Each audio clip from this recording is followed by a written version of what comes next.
ஆரிவோ குன்னமாய்க்குது அப்படியே பல்லு செட்டரா ஜெயித்து கொடிக்கிறோம் ஹரியாஜினக்கே தொடினக்கே நாளைக்கு பாரு குண்ணே என்ன மாரு குன்னா அந்த குன்னா இந்த குன்னால என்னடே ஏய் என்னடா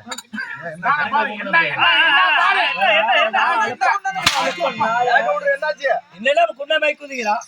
உன்னை பார்த்தா அப்படியே பூனை குட்டி மாதிரி இருக்கேமா பூனை குட்டியே தான் இருக்குது ஆமா அவன் ஏதோ வெக்கப்பட்டு போடுறான் சொந்த மூஞ்சில் போடுறானப்ப என்னன்னே தெரிய மாட்டேங்குது அரியாக ஐயா ஊராத்த கவுண்டரே கும்பிட வருது ஐயா ஆறு நானு நீ பார்த்த அவன் வீட்டுல படுத்த நேரலா கூத்தாடிட்டு ஊராத்த கவுண்டங்கடா கவுண்டர் அப்படி இல்ல வீடு எங்க இருக்குது ஊர் ஓரத்து கவுண்டர்னு சொல்லுது அடா ஊர் ஓரத்து கவுண்டர் ஹரியா பள்ளத்துல ஒத்த புண்டை சலாம் அடிக்குது சிரிக்காத அப்புறம் என்ன பார்த்தா அப்படியே தெரியுது அவங்களே இல்லைங்கிறாங்க மக்கா என்னடி